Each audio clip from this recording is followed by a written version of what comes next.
Hello, and welcome to the Word Made Flesh. This is our weekly review of the upcoming Sunday, the Word of God, and how to incorporate it into your daily lives. Our daily lives. Yours, mine, ours, our daily lives. Jonathan, what week are we in? 22? 22, and we're wrapping up August. It's the last Sunday of August. Yes, it is. September is around the corner. We are just 4 months from Christmas. Wow. I'll get you my list. I'll get to my list. First reading this weekend. It's very short, so sit down, get settled quickly, because the reading will be over by the time you open your missal out. Yeah, it's from Sirach. A little wisdom literature going on.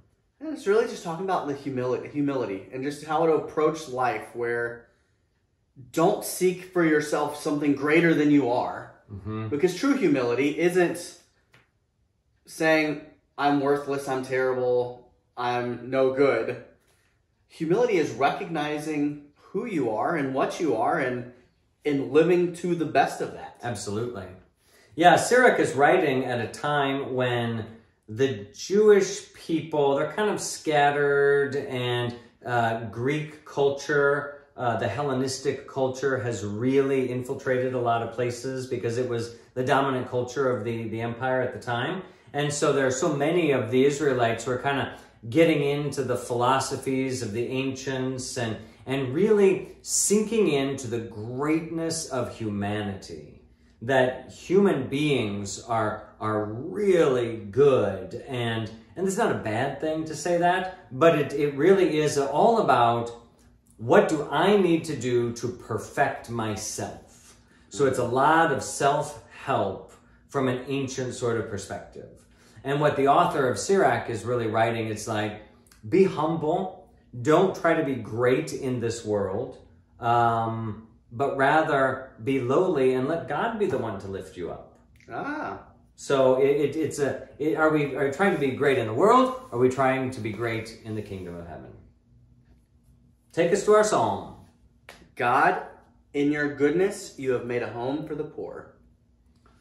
So I think that echoes this reading about humility, because it doesn't say, God, in your goodness, you make a home for those who really work hard and get lots of things. But you make a home for the ones who are most humble, for the ones who have nothing. That's really, if you want God's attention, then be lowly, be humble, be poor in spirit. Second reading comes from Hebrews. We're still kind of working our way through the letter to the Hebrews. Again, we don't really know who authored the letter to the Hebrews, but it's filled with great things. It is. And I love this weekend's reading, Jonathan. Really? I don't know why. I think it's because the cadence of the prose is done in such a way that it just builds and builds and builds to greatness. And it sets up this juxtaposition between, we are not approaching a God who is terrifying and far away and that you have to cower before with all of his thunder and lightning and, Mount Olympus and Zeus and all of that thing that the Greeks would have understood a God to be like. And that's the whole first half of it. It's the whole first half of this reading.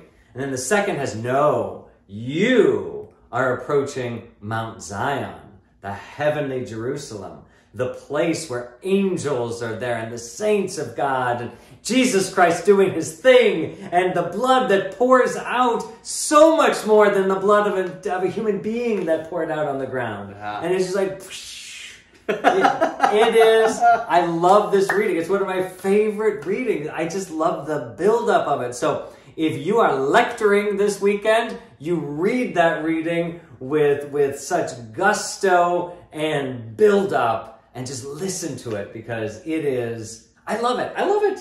I love it. It's the glory of God, the beauty of heaven, the greatness of being lifted up. And that's what it does to me. It lifts me up when I listen to this reading. Quite literally. Quite literally. So yeah, it echoes what we've heard so far.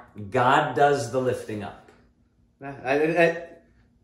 In discussing, you said this is a reading you would want at your funeral. I would read this one at my, And it's because of the way it builds upon itself. It is like your vision of heaven. As you approach heaven, it's just becoming more and more revealed to you, and then it's like overwhelming. It's like the ending. I'm going to give it away. So spoiler alert, spoiler alert. It's like the ending to the Chronicles of Narnia, when Narnia comes to its end, and the last page of that book, it says, and now begins the great story that has no, and book one, chapter 1 of the great story that has something like that. I mean, even thinking of it almost brings tears to my eyes because it is so beautiful. And that, the sentiment of that, whatever that is, that strikes me.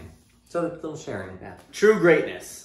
True beauty. True greatness. Yeah. Not false, puffed up. Exactly. Greatness. Okay, take us into the gospel, which continues this theme, Jonathan. Right. So, Jesus sitting with Pharisees. In the Gospel of St. Luke. In St. Luke, yep. And he talks to them about this, gives a parable. I think he's at one of their houses even. He is at one of their houses. Of the Pharisees, yeah. Okay. And he's noticing, he's kind of watching. Yes, where people are sitting. That's what, because everyone is kind of, figuring out where to sit and put themselves. Yeah, and it seems as if every new guest gets a little bit closer to the host because they feel they're the most important. Right. So Jesus basically says, let me tell you a story that essentially, don't go looking for the greatest seat at a dinner party because someone better than you might come along and your host is going to say, that seat's reserved. You should go sit at the end of the table. Yeah, that would be embarrassing. It would be embarrassing. He says, well, humble yourself. Go put yourself in a lower spot so that your host can come to you and say, friend, come to a higher spot. Let me lift you up. Wow. Don't lift yourself up. Let God lift you up. I mean, theme, there's a theme running through these readings.